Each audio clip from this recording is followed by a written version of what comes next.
What is up, guys? It's your boy Rick Kakis, and today we have the complete guide for the all-new crafting system just introduced into Destiny 2 with the Witch Queen expansion. Now, this is a pretty insane and helpful new system. However, it is a bit complicated and I've seen a lot of confusion around it. So that's why I'm making this video, and that also means, guys, if you do find this helpful, please remember to support it by liking and especially sharing so others can find this information as well. So let's start things out with the actual crafting station. You head to the Enclave on Mars, and when you interact with this station, you're going to see two different options. You can either shape or reshape. It's pretty simple. You either shape, create a brand new weapon from scratch, or reshape, which is going in and changing the perks of a weapon you've already crafted. So for example, you can't just change a perk on a random roll, you have to shape a weapon and then you gain access to reshape that particular shaped weapon. But to do all of this, I mean, in the campaign, you're gonna get to craft a glaive just for nothing at all, but any other time you will need to spend resources. So how do you gain these crafting resources? Well, mainly it's gonna be through Deepsight Resonance Weapons, and you've probably noticed these dropping because they have a red border around them. They're a little bit more complicated than they may seem on the surface level, however. So, once you get a Deepsight Resonance weapon, essentially think of this as a weapon with a free bounty attached. So, if you take that red weapon and go and start to get kills with it, you're going to notice that objective completing. The percentage will get higher and higher and higher.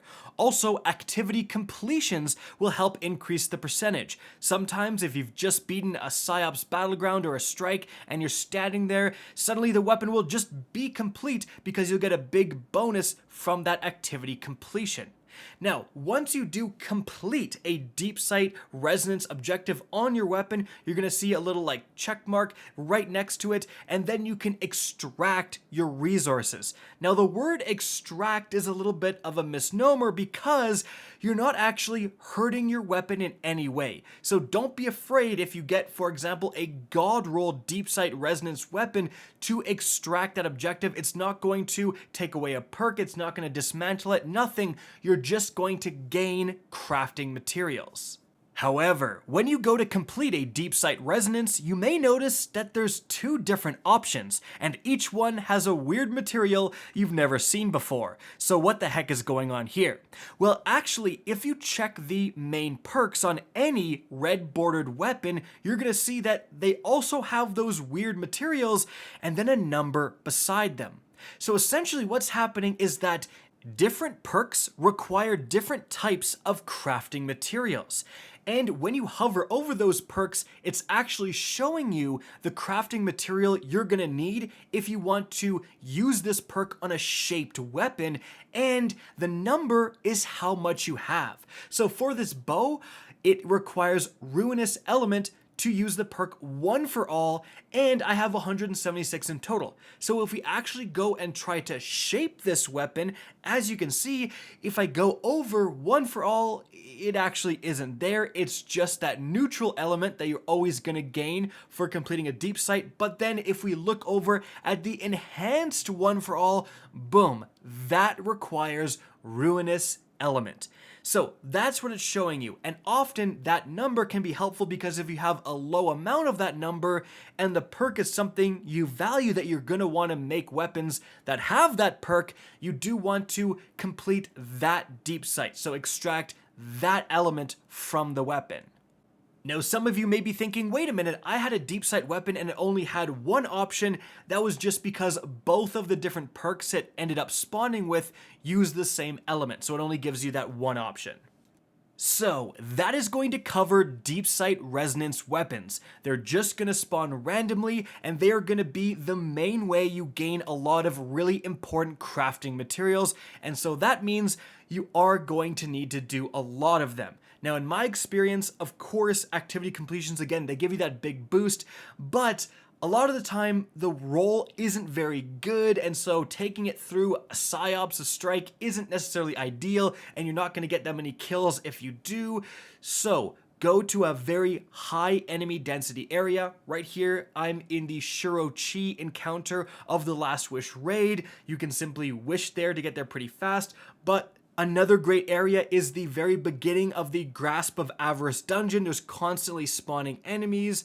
Heck, even just going in and out of a lost sector on the moon, for example, isn't a bad idea, and just getting a high volume of kills will level up, will complete these deep sights pretty darn efficiently, so you can be extracting, multiple within a 10 and 15 minute span.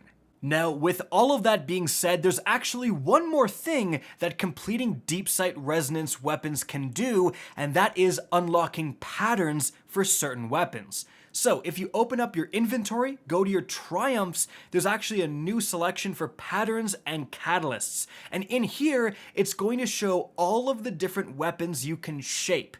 And to unlock the ability to shape them, you have to acquire the pattern. And you do so by completing the deep sights for that particular weapon.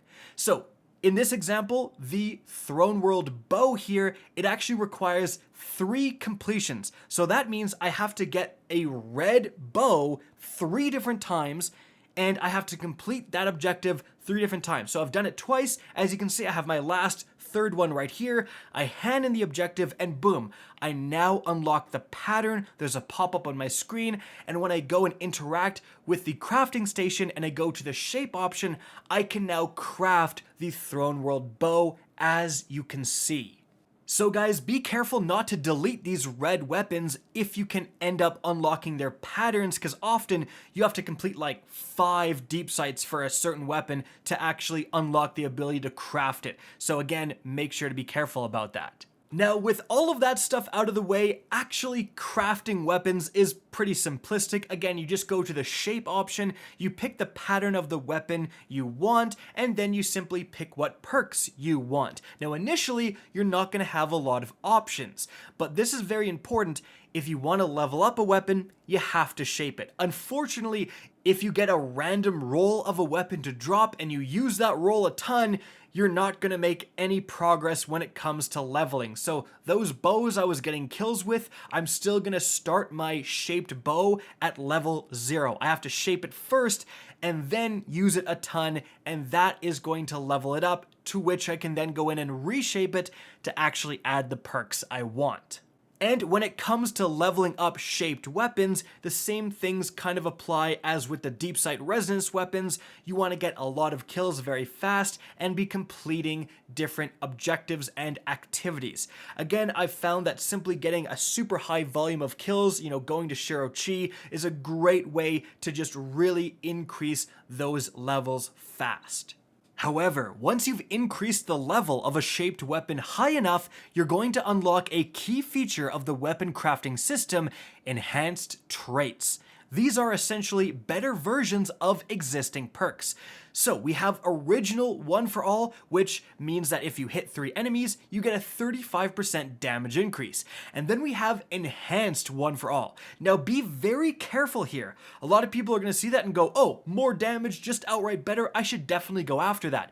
But you really, really need to read these perk descriptions carefully. It says here, hitting 3 separate targets increases damage for an improved duration.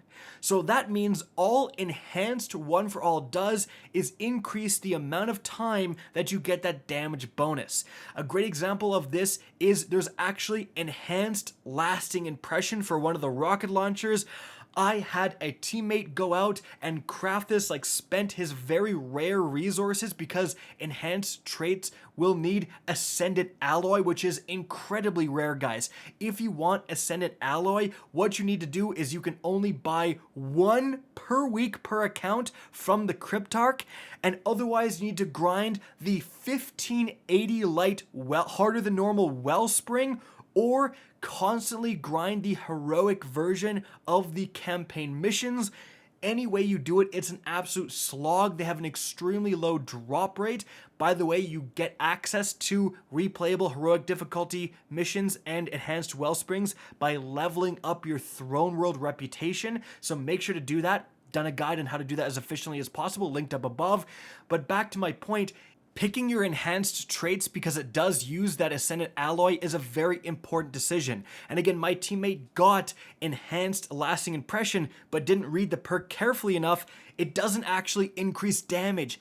It only increases the blast radius compared to normal lasting impression, which nobody cares about. Everyone's just in it for the damage. So really be deliberate in what enhanced traits you're picking.